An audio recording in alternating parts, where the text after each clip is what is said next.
And now, live from Level 5 Productions on the island of Milleronia, it's The Larry Miller Show.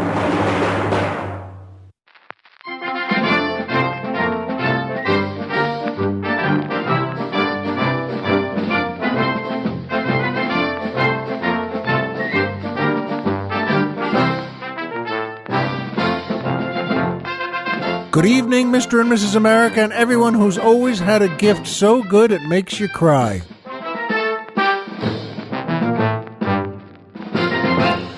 Hi, folks, and welcome back to the Larry Miller Show. I'm Larry Miller, but in a way, aren't we all? And boy, oh boy, I got a great gift like that, and I want to tell you about it, but not now. And it's beautiful here. It's so nice. We're not back on Milleronia yet, because I still have, our youngest son is still staying with us, and it's just great to have him here, and write and talk to his older brother, who's deployed on duty around the world. It is about around the world, too, and it's just gorgeous here. I'm looking forward to a while. I'm always looking forward to being back on Milleronia, and so is the Colonel, but we're here in our studio at Stately Miller Manor, and with Ozzy, the dog, who's on the floor of our studio, and my wife took, our other dog, his younger sister Maggie, upstairs, and Maggie's a good girl, and always looks at Colonel Jeff when he comes in like, so can I kill him? And to her, of course, that's just playing.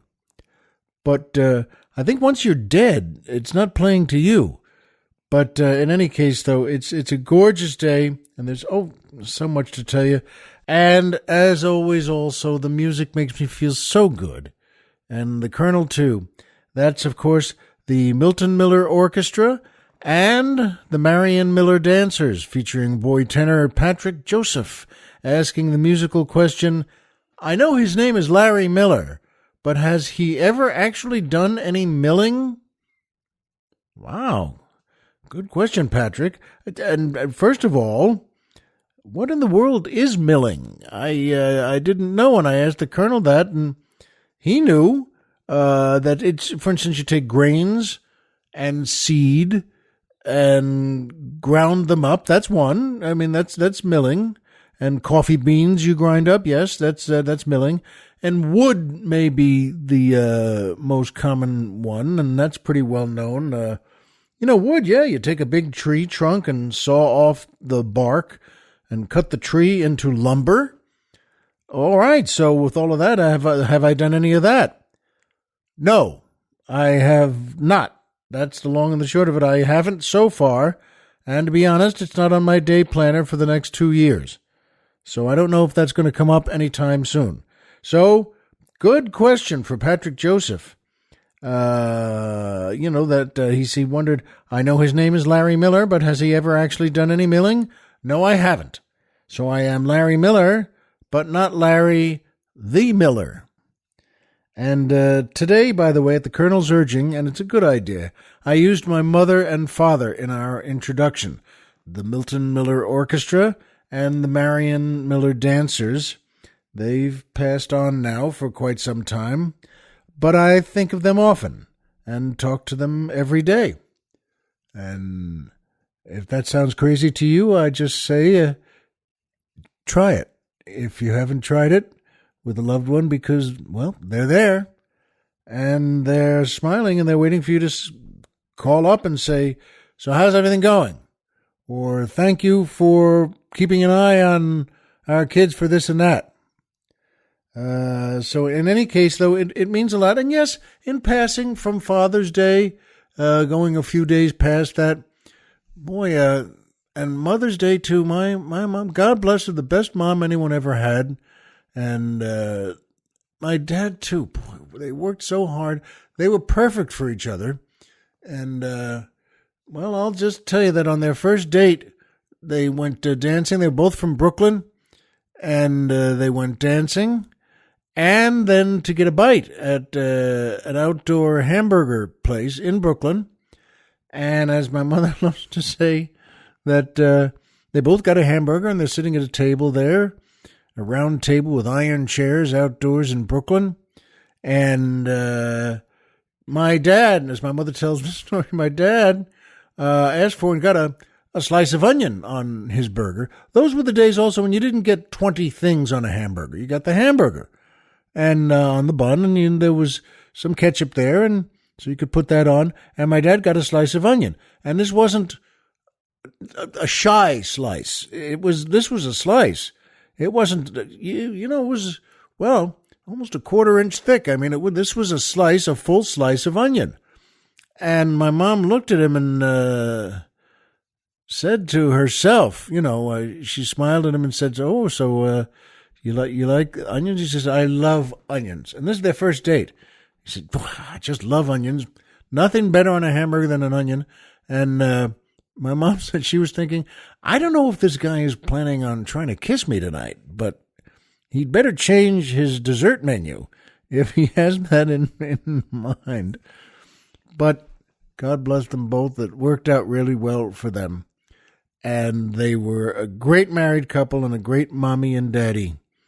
And oh boy, I used to cook for my mom on Mother's Day and in our kitchen in the house. And it was never very good, but no one was ever dead. No one was killed from my food. And I remember, and it's true, I would walk and wake her up early on Mother's Day, which is stupid anyway. Why wake her up? The poor thing is finally sleeping. Leave her alone. But I'd say, "Hi, Mom, happy Mother's Day, and, you don't have to get out of bed today. Today, I'll cook for you, and my sister, and then, but I'm going to be the head chef, and I'm going to cook for you." And I remember she'd always say, "Oh, please, no, honey, don't ever, because it takes me the whole next year to clean the kitchen till next Mother's Day." But those were great days. And then for my dad, I always got him Old Spice for Father's Day. Old Spice. But I mean, when I say always, I mean always. Every year, Old Spice. And I just thought that was a good gift. He didn't use Old Spice, by the way. That wasn't his brand of aftershave. He just shaved in the morning before going to work and put on, well, whatever he got at the discount store, the drugstore. He didn't really care. Aquavelva or Menin Bracer or something. And it's fine with him or nothing. But I got him Old Spice. We had so much Old Spice that I had given him in our house, in a closet in the pantry there. It was like it was on an electric belt, just going shelf to shelf, just in a circle that you could see. There were that many bottles of Old Spice. Never soap on a rope, never other products, but just always Old Spice. But God bless them, he deserved it, and they both did that. And as I said, you know what? Give it a try. If someone you really care about, someone you love, a parent, a family member, a friend has passed on now, give him a hello every so often. Look up and say, "You know what? I miss you, and I'm glad we were here together." And by the Larry Miller Store. That's right, the Larry Miller Store. Oh, boy, we have just some great products there. I'm so proud of the Larry Miller Store. And by the way, we have 3 T-shirt designs, and they're just great. The LMDS that says the Larry Miller Drinking Society on one T-shirt. And by the way, they come in for men and women in sizes and doggies. We have a doggy size. And by the way, that's right, for ladies and gentlemen, as the Colonel likes to say. And that's one design, though, the Larry Miller Drinking Society. Then our second model says, "Keep calm and Larry on." And I'm very proud of that one, too. It comes from a good source. And that comes from England in World War II, when they were really getting snookered by the Nazis there and bombed all the time in the Battle of Britain. But they won. They survived, and that was their motto, and that was that put on posters, "Keep calm and carry on." And that, you know what? That's a pretty good slogan, I think. So, and also the third model of T-shirt we have is, "I survived volcano number 2, and all I got was this lousy T-shirt." So you know what? Go to our website. That's how you get to the Larry Miller Store, okay? Sure, you can get there 7 or 8 different ways, but go to our website, which is LarryMillerPodcast.com. Who's on the mountain? Tom Mix. Da da da da da da da. That was me, by the way. And, I think that's so funny. It's almost pathetic, to be honest. But that was Colonel Jeff's idea, and I think he always gets good ideas. And so you know what? Go to the Larry Miller Store and order some. Oh, we have all sorts of stuff there.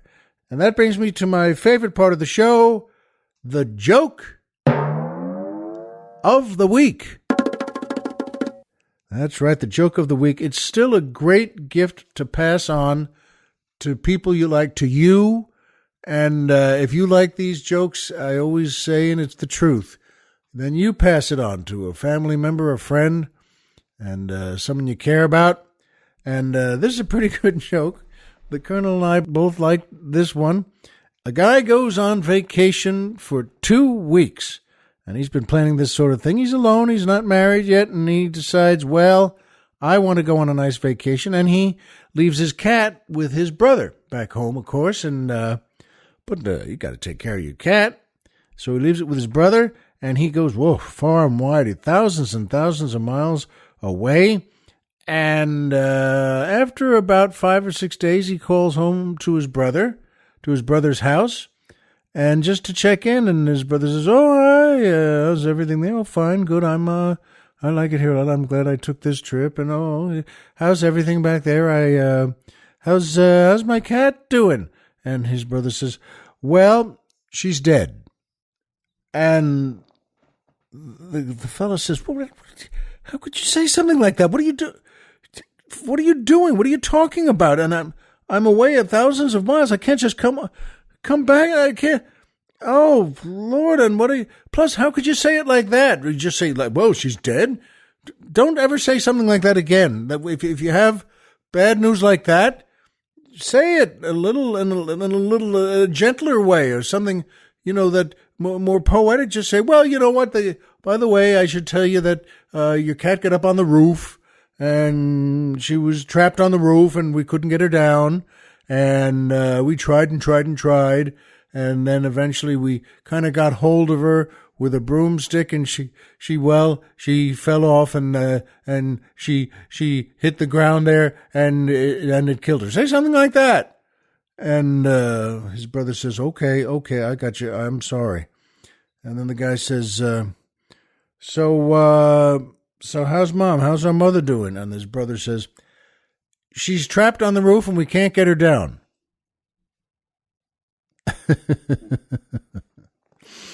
That's a pretty good joke. And I hope you think so too. So do that, though. Pass it on if you like that. Yeah, find a nicer way to say things, right? That reminds me of a joke. I just realized it reminded me of a joke. I'm just going to tell you quickly now. On a Marine base, the sergeant, the gunny sergeant, the drill instructor is called in from his platoon to the commanding officer, and the commanding officer says, "All right, now, Sergeant, your man Johnson, one of your fellows there, is has had his parents killed. They were killed in a car crash, and he doesn't know about it yet. So I'm telling you, and you could tell him." And take it easy because he's a little sensitive, and we don't want him to go crazy there. And the sergeant says, "Yes, sir," and goes back to his hut there where the whole platoon is, and he calls the men out for formation, and they all come running out, and the Marines, and they do it neatly, and they do it fast and strong, and they're all on the line there, all at attention. And the sergeant says to them, "All right now, men, first of all of you with 2 living parents, take 1 step forward." "Not so fast, Johnson." That's a pretty good joke too. Well, thanks, Sergeant. You certainly found a better way to break that news. And that brings me to my second favorite part of the show, the Poetry Corner.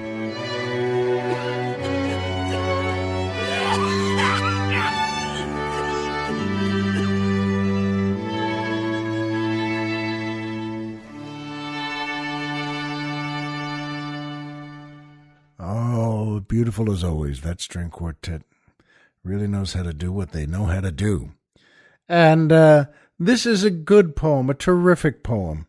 It's by the wonderful Edgar Albert Guest, and I've read from him before.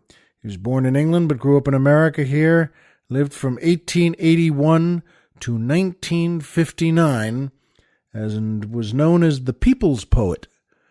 And there's a reason. He's very good. And this one, giving with the same theme and staying with that, this is a poem of his called Father by Edgar Albert Guest. My father knows the proper way the nation should be run. He tells us children every day just what should now be done. He knows the way to fix the trusts. He has a simple plan. But if the furnace needs repairs, we have to hire a man. My father in a day or two could land big thieves in jail. There's nothing that he cannot do. He knows no word like fail. Our confidence he would restore, of that there is no doubt. But if there is a chair to mend, we have to send it out. All public questions that arise, he settles on the spot. He waits not till the tumult dies, but grabs it while it's hot. In matters of finance, he can tell Congress what to do. But oh, he finds it hard to meet his bills as they fall due. It almost makes him sick to read the things lawmakers say. Why, father's just the man they need. He never goes astray. All wars he'd very quickly end, as fast as I can write it. But when a neighbor starts a fuss, 'tis mother has to fight it. In conversation, father can do many wondrous things. He's built upon a wiser plan than presidents or kings.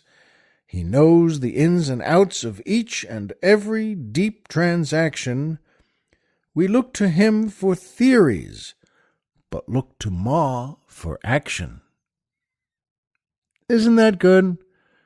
That's fun, and it has a lot of wit to it, too, by the way. It has good humor, but it tells a good story about Dad and all dads, and I'm sure yours, too, and mine, and finest men in the world. And sure, it's, well, at a certain point, though, when, well, the electricity has to be fixed, or the washing machine is on the fritz and needs someone to get in there and get in the back of it there and rewire it, and, well, all sorts of things. And, well, no, Dad was always going to try. He was always going to do everything, but he was a hard worker at his work, and he was great to be with. He was good in everything, but you probably didn't want him to do anything nuclear. And that makes me smile, though. We never regretted it, but, well, that was kind of the truth of it. And I hope for you, too, as well. Thank you to Edgar Albert Guest for a great poem called Father. And that brings me to my third favorite part of the show, the Magic Movie Moment.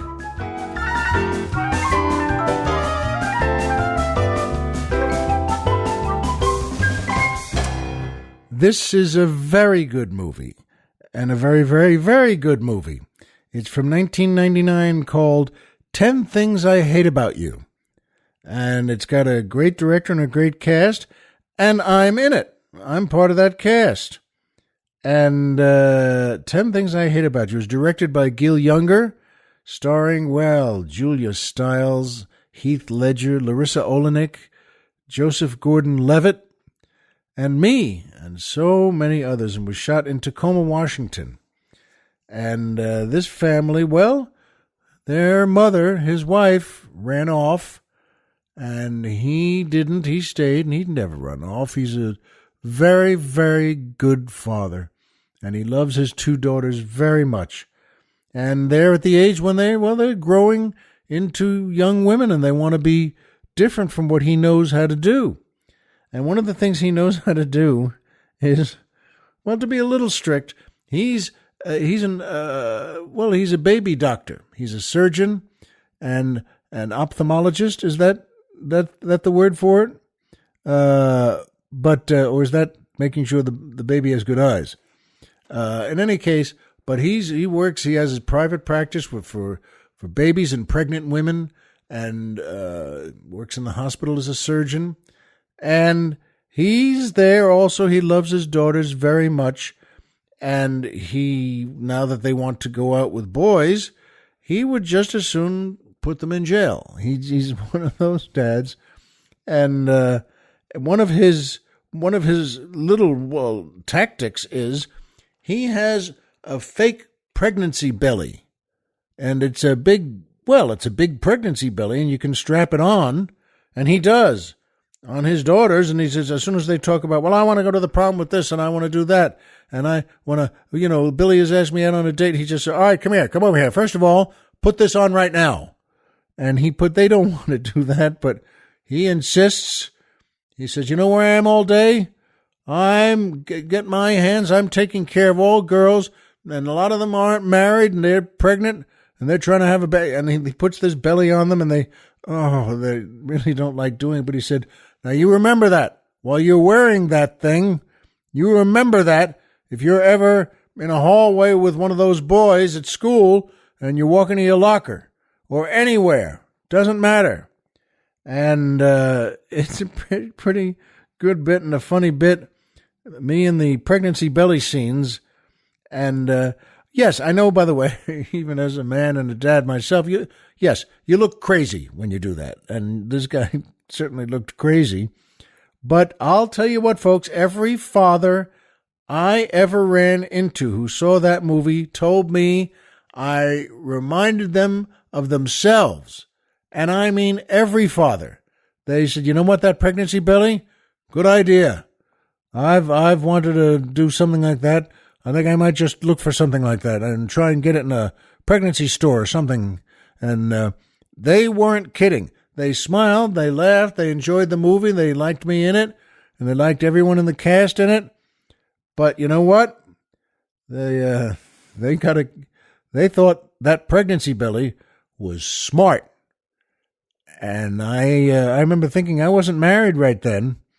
And I remember thinking, though, boy, one of us is crazy, buddy, and I think it may be you. In any case, it's a terrific movie. It was a good TV show, too, and I was in that as well. But playing the daddy. And you know what, though, folks? Because the truth is, what will you do to protect your kids? To give them everything they want, frankly. And, why the heck not? And, for instance, after we do the show today, well, I made an appointment yesterday for our younger son. My wife told me he needs an appointment with the dentist now that he's home from college, his first year in college. She said, do me a favor, give him a buzz tomorrow. And I did. I called them yesterday. And yesterday afternoon. And you know what, folks? There's a good lesson in this because I got him an appointment for 3:30 today. So after Colonel Jeff and I do the show, well, I'm going to wake him up and make him breakfast in bed after our show here. And I know it doesn't sound like much to you, but it is to me. I've got, orange juice, and I like bringing my wife or my kids breakfast in bed. And it makes me feel good. I can make a good breakfast. I may not be good on fancy dishes, but I think I'm a firecracker on eggs. And in fact, that may not be a bad idea, actually. Put firecrackers in the eggs. Hold on. Yeah. I just looked at the dog. He didn't look up, so I think we're okay there. But you know what? It's really wonderful. I'm gonna make him breakfast. And because he goes out usually at night, he goes over to his friend Gino's house and friend from high school, and they Oh, they sit there and carouse, talk about girls, and just they're good people. We love his parents. We knew them from Little League days and junior high baseball days and varsity and high school. And so you know what? He goes out there and he comes back. He leaves here about 7:30 or 8 and comes back, well, sometimes late, 1 or 2 in the morning or later. And that's okay with me. And my wife is asleep, and she knows he's entitled to do that. And of course he is. I feel the same way. But that hello he gives me when he comes in is worth $1 million right there, folks. And I hope that kind of thing is to you too. And so I'm going to make him breakfast in bed after our show. And I think he'll probably be up already, just in bed and playing on his laptop there. And after that, he'll jump in the shower, and so will I. We'll get all scrubbed up, and then I'm going to take him to the dentist. And there's a good lesson about getting that appointment for today, because I just called yesterday, and you can't just make an appointment the day before. These folks are busy. A good dentist is especially for kids, little kids, big kids, middle kids, and I called there, and they know us, and they have them down on their records there, and our other son too, and she said, okay, let's make an appointment. It could be, and I realized, of course, it could be a week, next week, or 2 weeks, 3 weeks, 5 weeks, could be more. And you know what, folks? I said, just on a whim, I said to her, this is probably crazy to ask, but do you happen to have anything tomorrow afternoon around 2, 3, or 4? And just to take a chance, And she said, hold on a second. And she came back. It took about a minute or two, which is a long time on the phone. And she came back and said, how's 3:30 tomorrow? And I said, wow. Thank you, yes. And I remember I told that to my son too, and I told that to the colonel just before. There's a good lesson in that. Always ask. You never know. Sure, it's a little crazy while a good dentist or a good doctor isn't going to have something just the next day sitting there waiting for you, but this one did. And the woman who runs all the times and all the schedules and everything there is the perfect one to ask. Why the heck not, folks? That's a good theme for all of us here. Always ask. You never know.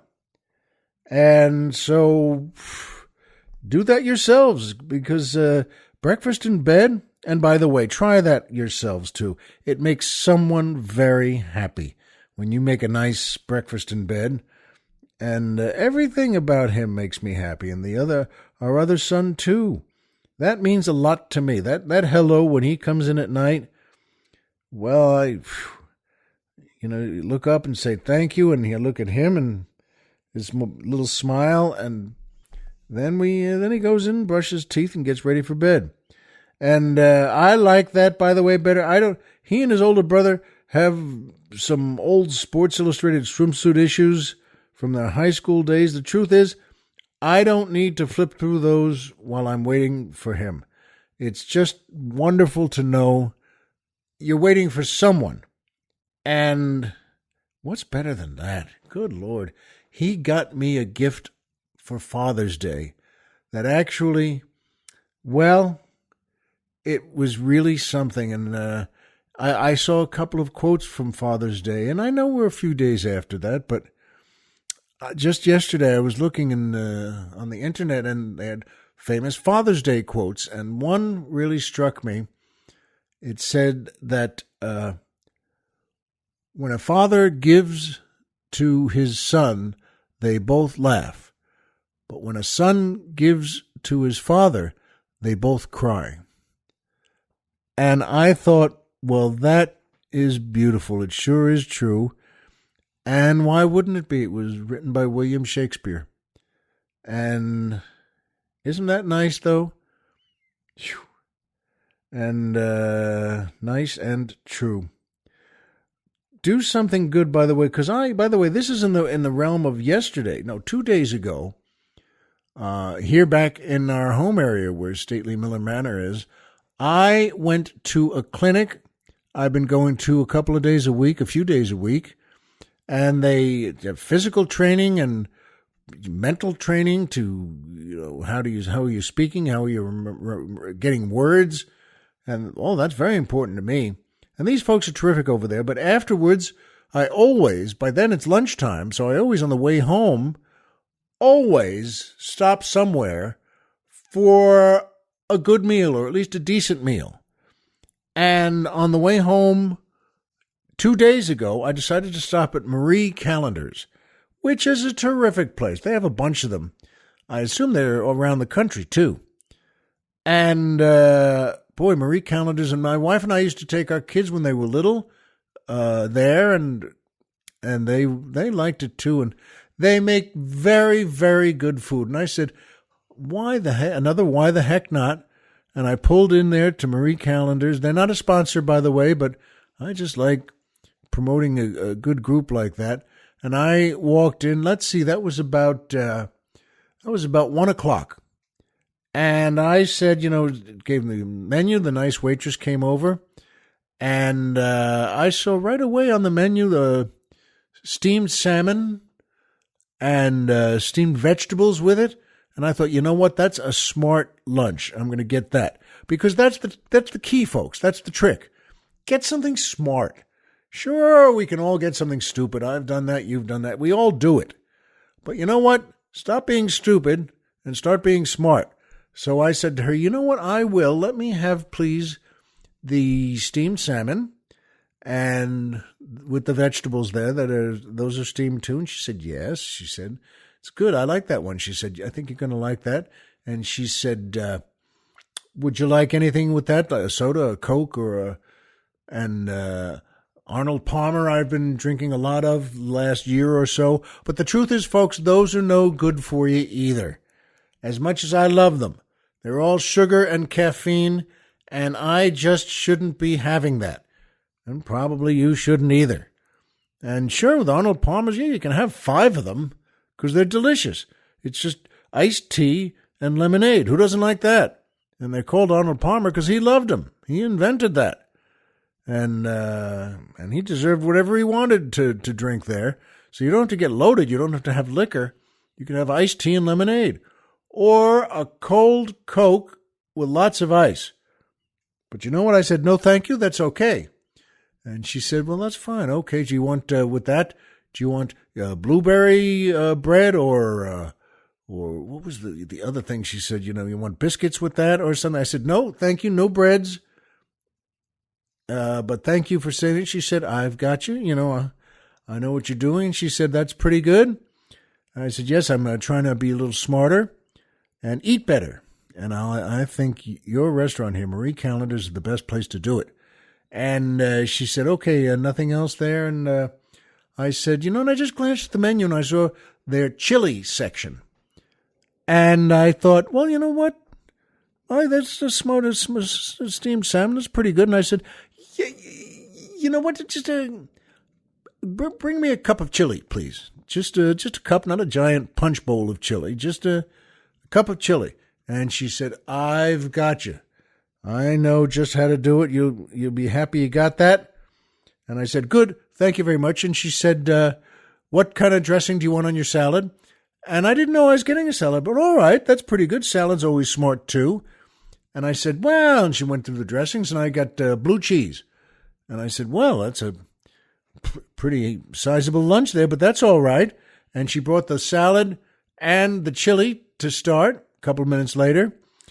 And they looked wonderful. And by the way, Marie Callender's makes good food.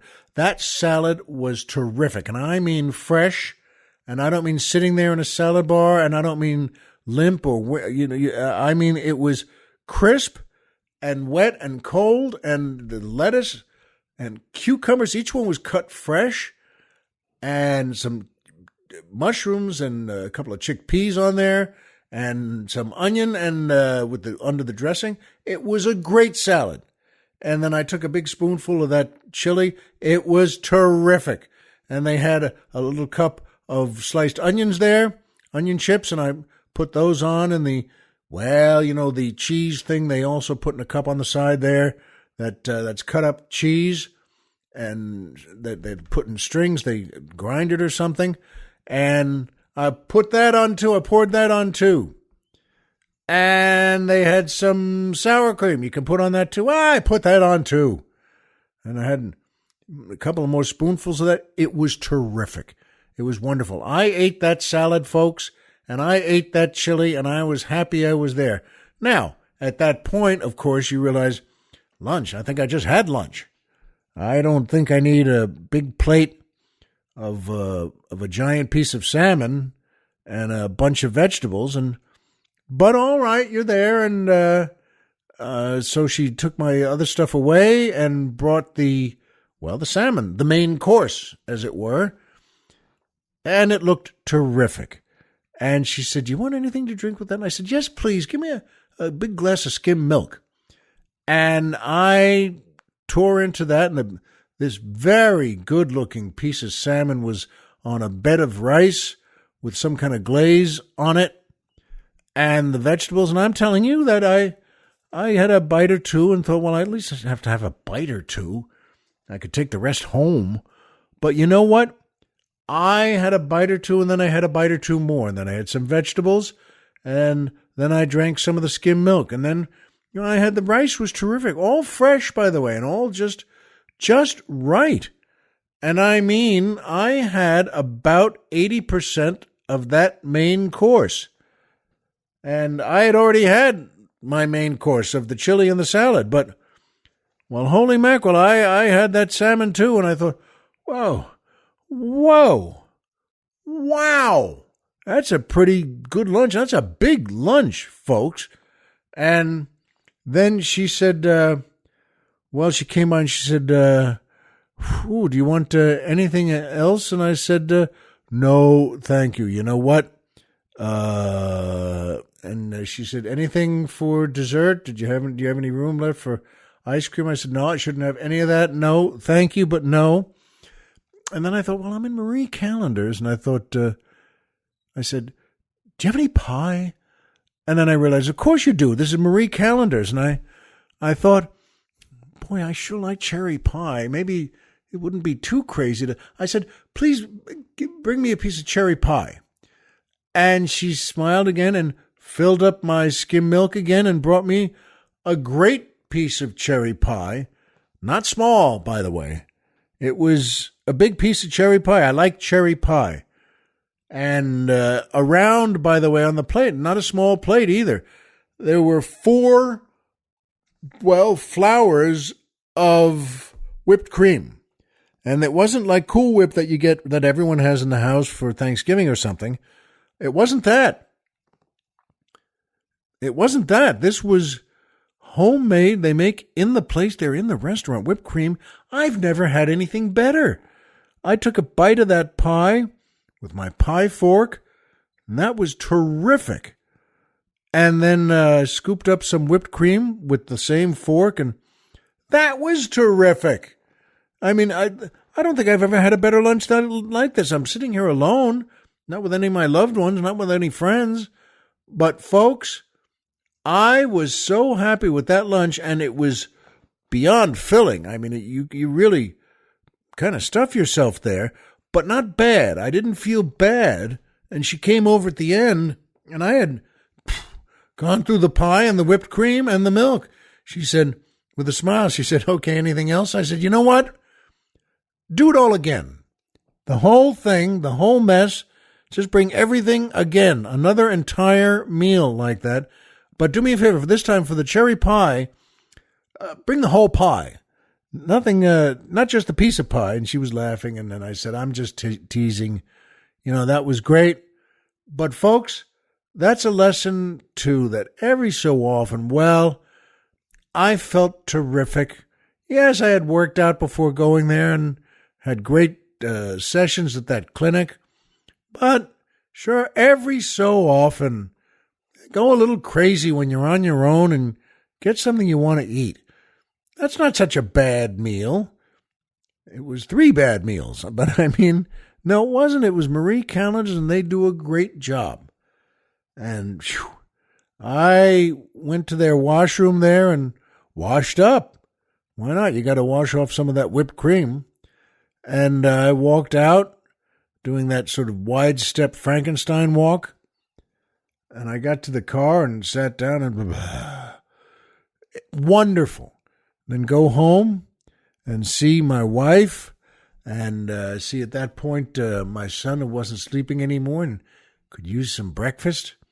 But you know what I told him? I said, honey, this is, you're going to have to make your own breakfast today. I just had lunch out at Marie Callender's, and I think I need to just brush my teeth and get into bed and take my sneakers off and see how that pillow feels. And folks, it felt pretty good. So you know what? I know that. And you do too. Nothing wrong with knowing the things we really want. And you and I have that in common, as we all know. Homer is Homer, and Pluto is a planet.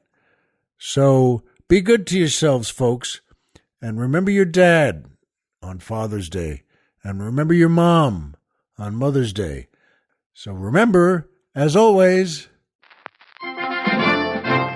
if you walked out of bed today and had a job to go to and a home to come back to and someone there who cares about you, folks, the game's over and you've won. Be well, and we'll see you here next time.